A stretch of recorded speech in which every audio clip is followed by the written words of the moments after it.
ابراہیم علیہ السلام نے بیت اللہ کی تعمیر کو مکمل فرمائی۔ رب کائنات نے حکم دیا میرے ابراہیم اعلان کرو اس صفات کی پہاڑی پہ چڑھ کر کسی اونچی جگہ پہ چڑھ کر اعلان کرو وَأَذِّن فِي النَّاسِ بِالْحَجِّ يَأْتُوكَ رِجَالًا وَعَلَىٰ كُلِّ ضَامِرٍ يَأْتِينَ مِن كُلِّ فَجٍّ عَمِيقٍ۔ اعلان کرو اور ساری کائنات میں نے اللہ کے حکم سے اس کا گھر بنا دیا، بیت اللہ کی تعمیر کرنی اور اس کو آباد کرنے کے لیے رب کہتا ہے اعلان کرو، میں اعلان کرتا ہوں اس کا حج کرنے کے لیے۔ اعلان کرنے سے پہلے حق تعالیٰ کا حکم ہوا، ابراہیم علیہ السلام بول پڑے یا اللہ آپ نے حکم دے دیا اعلان کرنے کا، میں اعلان کروں گا یہاں تو کوئی نہیں ہے دوسرا سننے والا، ایک میں ہوں، ایک میرے اللہ تو ہے۔ میں پہاڑی پر کھڑے ہو کر اعلان تو کر دوں گا، میری آواز تو اس پہاڑی سے اس پہاڑی تک جائے گی، تیسری پہاڑی تک تو نہیں جا سکے گی۔ اور رب کائنات نے فرمایا میرے ابراہیم اعلان کرنا تیرا کام ہے، اور اس آواز کو ماں کے پیٹ میں جو بچہ خوش قسمت ہوگا اس کو سنا کر لبیک کہلانا میرا کام ہے۔ روایت میں آتا ہے اس عالم ارواح میں ماں کے پیٹ میں جس بچے خوش قسمت بچے نے ایک مرتبہ لبیک کہہ دیا جواب تو اللہ زندگی میں اس کو ضرور ایک مرتبہ حج نصیب فرمائے گا، جس نے 2 مرتبہ لبیک جواب کہا اس کو 2 حج نصیب ہوں گے، جس نے 50 مرتبہ کہہ دیا اس کے جواب میں اللہ 50 حج نصیب فرمائیں گے۔ خوش قسمتی کی بات ہے۔ اللہ اللہ وَأَذِّن فِي النَّاسِ بِالْحَجِّ يَأْتُوكَ رِجَالًا وَعَلَىٰ كُلِّ ضَامِرٍ يَأْتِينَ مِن كُلِّ فَجٍّ عَمِيقٍ۔ اعلان کرو، اذان دو، ساری کائنات والوں کو پتہ چلے۔ علماء کرام نے لکھا، مفسرین نے لکھا ہے تفسیروں میں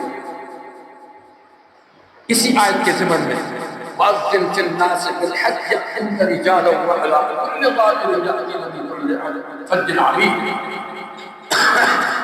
رب کائنات نے اس آیت میں سب سے پہلے پیدل آنے والوں کا ذکر کیا ہے، پیدل چل کے حج کرنے والوں کا پہلے ذکر کیا ہے، سواری سے پیٹ پہ جانے والوں کا ذکر بعد میں کیا ہے۔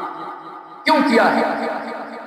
فرمایا جو پیدل چل کے آتا ہے اس حج کے سفر میں جو پیدل چل کے حج کرے گا رب کائنات اس کو قیامت کے دن اس حج کے سفر میں ایک ایک قدم پہ حرم شریف کی 700 نیکیاں عطا فرمائے گا، اور حرم کی ایک نیکی لاکھ کے برابر ہے، ایک نماز لاکھوں نمازوں کے برابر ہے، 27 لاکھ نمازوں پر پڑھنے کا ثواب رب کائنات عطا فرماتے ہیں۔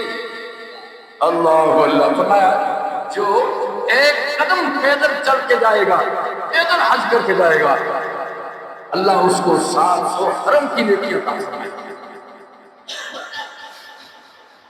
آج کل تو لوگ آسانیاں ڈھونڈتے ہیں، حج پہ جائے تو آسانی ڈھونڈتے ہیں، اور اگر کوئی سہولت میں تھوڑی سی گڑبڑ ہو جائے تو پھر جو معلم ہے یا جو لیڈر ہے، گروپ لیڈر ہے، پھر اس کی شامت ہوتی ہے، اس کی خیر نہیں ہوتی۔ اس وقت تو پانی بھی عرفات میں 7 مشکوں سے لے جایا کرتا تھا، کھانے کا انتظام نہیں ہوتا تھا، کھانا بھی سر سے اٹھایا ہوا ہے، پانی بھی سر سے اٹھایا ہوا ہے، اور سواری کا انتظام بھی نہیں ہے، چل کے جانا پڑتا ہے۔ اور جب وہاں پہنچے تو کہتے ہیں الہ العالمین یا اللہ دنیا لوگ پیسوں کے بل پوتے پہ آتے ہیں، قدموں کے بل چل کے آتے ہیں، میں آیا بھی ہوں تیرے دربار میں، خود نہیں آیا تو نے لایا ہے، یا اللہ میں تو اپنی آنکھوں کے بل چل کے آیا ہوں، اللہ تو معاف کر قبول فرما۔ حج ان لوگوں کے تھے، اور ایسے حج کرنے والے، ایسے حج کرنے والوں کے ساتھ جن لوگوں نے حج کیا ہوتا ہوگا رب کائنات ان کی نسبت سے ان کے حج کو بھی قبول فرما دیتے ہوں گے۔ ایک آدمی کا حج اگر قبول ہو جائے سب سب کے بیڑے پار ہو گئے. جہاں ہم جتنے نمازی بیٹھے پتنی دلوں کے بھید کون جاننے والا ہے؟ اللہ جاننے والے. ہم آئے نماز کے لیے ہیں، دل کی حضوری ہماری کتنی ہے، دل کا اخلاص کتنا ہے، دل کی محبت کتنی ہے، وہ کون جانتا ہے؟ اللہ جانتے ہیں. تو پتہ نہیں ہم میں سے کس کی ادا اور کس کی محبت اور کس کی للہیت اللہ کے ہاں قبول ہو گئی. میں ایمان سے کہتا ہوں ایک بھی قبول ہو گیا، سب قبول ہو گئے. اللہ اس کی نسبت سے سب کو قبول. یہ اجتماعیت کا فائدہ ہوتا ہے.